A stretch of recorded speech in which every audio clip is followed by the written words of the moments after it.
हो सके इसकी प्रार्थना रोज करिए कि मेरे समय का सही उपयोग हो, मेरी ऊर्जा का सही उपयोग हो। और भगवान से तो ये कहो कि तेरी राह में मेरी ऊर्जा और मेरे समय का सही उपयोग हो। भगवान मुझे आशीर्वाद दे, आशीर्वाद दे। ये प्रार्थना। फिर प्रार्थना करिए कि मेरी प्रतिभा, मेरी क्षमता, मेरे सामर्थ्य का आपकी राह में सही उपयोग हो सके, इसका आशीर्वाद मुझे दीजिए। मेरे सामर्थ्य का, मेरी शक्ति का, मेरी प्रतिभा का, टैलेंट जो आपके अंदर है, जो क्षमता आपके अंदर है, उसका भगवान की राह में सही उपयोग हो सके। भगवान की राह से मतलब हुआ कि एक अच्छी दिशा में आप अपने टैलेंट का प्रयोग करें, अपनी क्षमता का, अपनी ऊर्जा का। इसके लिए प्रार्थना करिए। यह प्रार्थना का मतलब होगा कि आपका जीवन धन्य कहलाएगा। जिनको भगवान ने बहुत अच्छी शक्ति दी, धन वैभव दिया, लेकिन दुरुपयोग कर रहे हैं, तो पाया और खोया। और जिन्होंने अपनी क्षमता का, अपने धन का, अपनी प्रतिभा का, अपनी ऊर्जा का सही दिशा में प्रयोग किया, वो अपनी साधन सामग्री के द्वारा भी भगवान की ही पूजा कर रहे हैं, उसका आशीर्वाद ले रहे हैं। वो इसके जरिए भी भगवान की तरफ जा रहे हैं। जिन लोगों ने अपना थोड़ा सा भी जो साधन सामग्री थी उसको भगवान की तरफ लगाया, मुझे ध्यान है एक सज्जन थे जिनका नाम था बाबू सीताराम। अंग्रेजों का समय था, उनके शासन काल में वो व्यक्ति पुलिस के अधिकारी थे।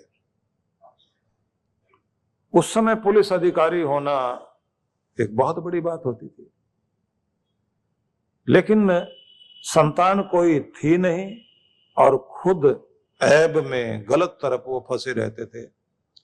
तो रात में नाच गाना सुनकर और वहीं नाच गाने वाली महिला के घर पर ही शराब वराब पीकर और वहां से सारी रात बिता के वो व्यक्ति सुबह 4-5 बजे के लगभग अपने घोड़े पर बैठे हुए और वापस आ रहे थे। उन्होंने जिस रास्ते से आ रहे थे उस रास्ते में उनकी बहुत दूर दूर तक फैली हुई जमीनें थी। एक साइड से नहर बह रही है, गंगा नहर, गंग नहर के साथ में उनकी जमीन। अब उस के पटरी पटरी वो चले हुए आ रहे हैं। सामने देखा एक महात्मा उनके खेत से गाजरें निकाल कर और गंगा में धोकर खा रहा है। तो ये गए पास में, बोले महात्मा जी भूख लगी है? बोले हाँ। आपने तो पूछा भी नहीं किसका खेत है? बोले मैंने यहीं पूजा पाठ करनी है और जब वो खेत वाला आदमी आ जाएगा दिन में तब तक मैं यहां से जाऊंगा नहीं। उसको मैं कह दूंगा कि आज मैंने तुम्हारे खेत में से कुछ लिया है और अगर वो कुछ मांगेगा तो मैं उसके दाम चुका दूंगा। इन्होंने कहा वो तो खेत वाला तो मैं ही हूं। अच्छा आप हैं तो अपने कीमत लीजिए। तो मुस्कुराने लगे, बोले बाबा लगता है कई दिनों से कुछ खाया नहीं है। मेरे घर में एक भक्ति करने वाली महिला है और वो रात दिन भक्ति करती है और मुझे भक्ति वक्ति से कोई लेना देना नहीं, और वो मुझे सुधरने के लिए भी प्रार्थना करती है, पर मैं तो सुधरने वाला हूं नहीं। और वो मेरे लिए प्रार्थना ये भी करती है कि मेरी सेहत अच्छी रहे, उसका सुहाग अटल रहे। मैं जितना देर धरती पर रहूंगा बुराई करूंगा। अब वो मुझे मरने नहीं देती और शराब भी पीता हूं और गलत काम तो करता ही हूं, और मैं अच्छा ऑफिसर हूं, मेरा दबदबा बहुत है। तो तुम एक काम करो, मेरे साथ मेरे घर चलो। बोले तुम इतने पापी आदमी हो तो मैं तुम्हारे साथ क्यों चलूं? नहीं, मेरे लिए नहीं, मेरी पत्नी जो बहुत ही भक्ति वाली है, जो भगवान का नाम जपती है, आज अगर उसको आप दर्शन दोगे तो वो बहुत खुश तो होगी, लेकिन मैं जो उसको सताता हूं ना, क्योंकि जब तक मैं नहीं आऊंगा खाएगी नहीं कुछ भी, और वो हाथ जोड़कर मेरे लिए ही बैठी रहती है। और जब मैं उसको देखता हूं ना तो मैं उसको कुछ बोल तो नहीं पाता, मैं भी हाथ जोड़कर यही कह देता हूं कि मेरे लिए इतना कुछ मत किया कर, मैं जैसा हो गया हूं वैसा रहूंगा। तो उसको खुशी मिलेगी, तुम चलो मेरे साथ। और महात्मा जी उनके घोड़े पर बैठ गए, पूछने लगे क्या करते हो? बोले पुलिस का अधिकारी हूं। रिश्वत वगैरह? बोले सब कुछ ही लेता रहा हूं। अच्छा, और? बोले जो भी कुकर्म हो सकते हैं सब करता हूं। अपनी पत्नी को रुलाते हो? बोले वो रोती होगी, मेरे घर में तो, मेरा घर मंदिर है क्योंकि उस मंदिर की देवी वही है, और जो कुछ भी उसके अंदर कुछ गंदा वंदा है वो मैं हूं। सुबह सुबह ऐसे बोलता जा रहा था। घर में जैसे पहुंचे तो पत्नी ने देखा कि साहब आ गए हैं, नौकर होकर सामने दरवाजा खोल रहे थे, तो वो भी सामने दौड़ती भी गई, देखा महात्मा को लेकर आए। वो महात्मा को देखते ही चरण वंदना की, और चरण वंदना करने के बाद वो कहती है आज सूरज किधर से उगाया? ये तो महात्मा के पास जाते भी नहीं थे और आज उनको लेकर आए हैं, मैं धन्य हो गई। और उसके बाद उसने महात्मा जी को ले जाकर आसन पर बैठाया, कुछ लेकर आई कि आप खाइए। तो महात्मा बोले नहीं भाई, खाएंगे तो नहीं। और जहां बैठे हैं वहां पर भी उन्होंने अपना एक पीला कपड़ा बिछा दिया कि इस पर बैठेंगे, तुम्हारे वाले वस्त्र पर तो नहीं बैठेंगे, क्योंकि यहाँ कण कण में जो है, जो कमाई है वो पाप की है। और फिर इतना गंदा आदमी, ये अच्छी बात है कि इसने मुंह से बोला, मैंने तो गाजरें खाई वहां से, तो मैं इसका भी प्रायश्चित करूंगा। वो पुलिस अधिकारी जोर जोर से हंसने लगा, बोले नहीं महाराज, कोई प्रायश्चित करने की जरूरत नहीं है, क्योंकि वो जमीन भी इसी की है, इसके मायके वालों ने दी थी, और ये भक्ति वाली है, तो इसकी जमीन से आपने जो कुछ गाजरें खाई हैं, तो समझिए इतनी पवित्र तो और ऐसी धार्मिक महिला पूरे नगर में नहीं मिलेगी आपको। इसलिए आप कोई प्रायश्चित मत करो। इन्होंने कहा तो फिर खाएंगे तब जब तुम लोग कुछ अच्छा करो। वो बोले बाबू सीताराम भाई, मैं तो क्या अच्छा करूंगा, बस ये अच्छा जरूर कर सकती है, इसकी जो जमीन है वो अच्छे काम में लग जाए, क्योंकि हम लोग नहीं रहेंगे तो उसके बाद ये जमीन किसके काम आएगी? दूर दूर के रिश्तेदार रिश्ता बताने आ जाएंगे। तो महात्मा बोले कि ये चाहे, ये बोले तो बात सोची जा सकती है। उस महिला ने कहा महाराज मैं तो चाहती हूं कि ये भूमि जो है किसी अच्छी चीज में काम आए। तो इन्होंने कहा तो मैं चाहता हूं कि यहां एक गुरुकुल खोला जाए। महिला कहती आप वहां बैठेंगे? बोले हाँ बैठूंगा। आप खुद रहकर वहां पढ़ाएंगे? बोले हाँ मैं साथ दूंगा। बोले तो महाराज मैं अभी संकल्प करती हूं, वो पूरी भूमि में आपको देती हूं,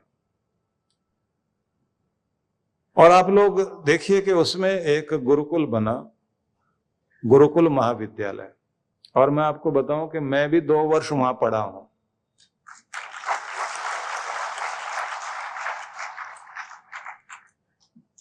और जिस समय देश आजाद हो गया तो जवाहरलाल नेहरू प्रधानमंत्री थे, वो भी वहां गए थे।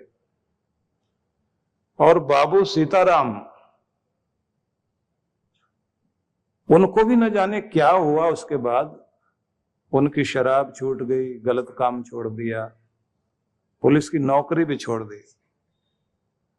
और जब बच्चे पढ़ते थे वहां तो वो बाहर की तरफ बैठे रहते थे कि सब बच्चों ने, गुरुकुल के बच्चों ने भोजन कर लिया क्या। तो जब सब खा लेते थे तब वो कहते थे जो बचा हो उसमें से लेके आ जाओ, मैं भी खा लूं। तो वो जो बचा हुआ भोजन होता था उसको पत्तल पर रखकर बाहर बैठ के खाते थे और कहते थे धर्मात्मा देवी अंदर जा सकती है, मैं अंदर जाने के काबिल नहीं। उनका वो जो प्रायश्चित था, उस भूमि ने न जाने कितने कितने लोग वहां दिए। एक नरेंद्र राव जी थे, महाराष्ट्रियन थे, वो वहां रहकर पढ़ते रहे और बाद में उन्होंने पूरा जीवन भी वहां लगाया।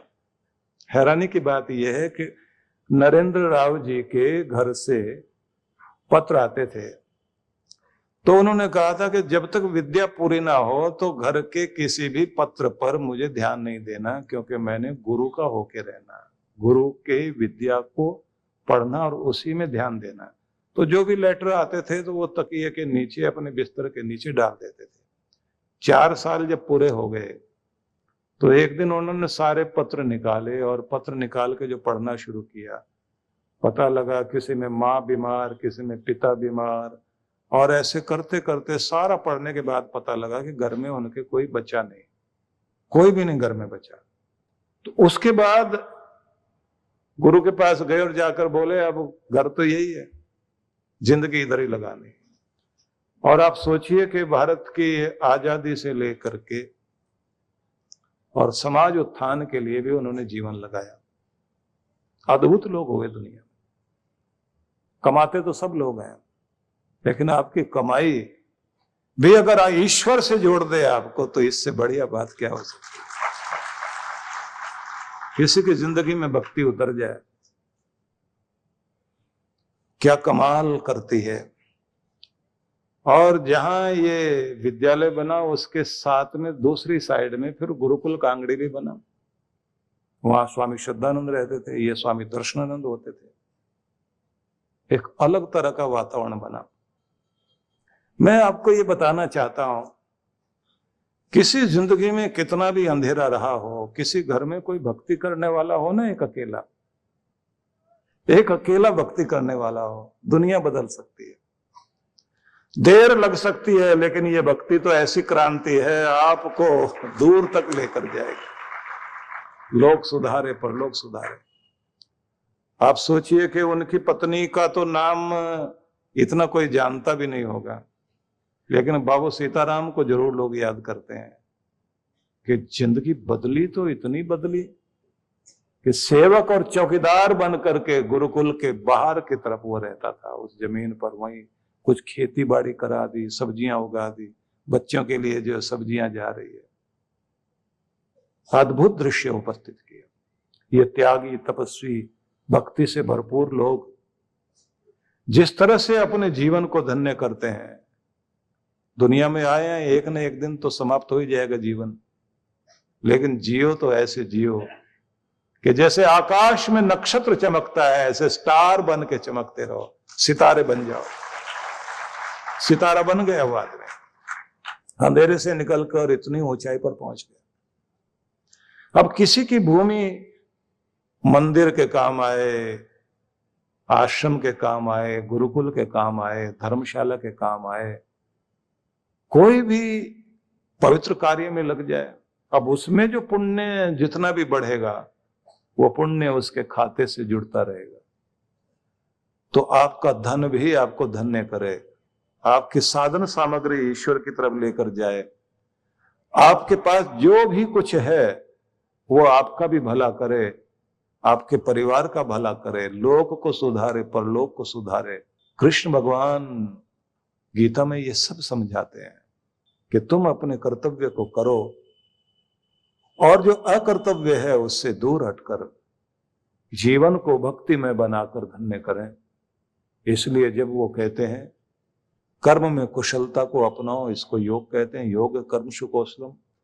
जब वो ये कहते हैं कि संतुलन और बैलेंस बनाकर जियो, समत्वम योग उच्यते, तो कितना महत्वपूर्ण संदेश देते हैं कि अपना उतार चढ़ाव की परिस्थिति में भी अपना संतुलन नहीं खोना।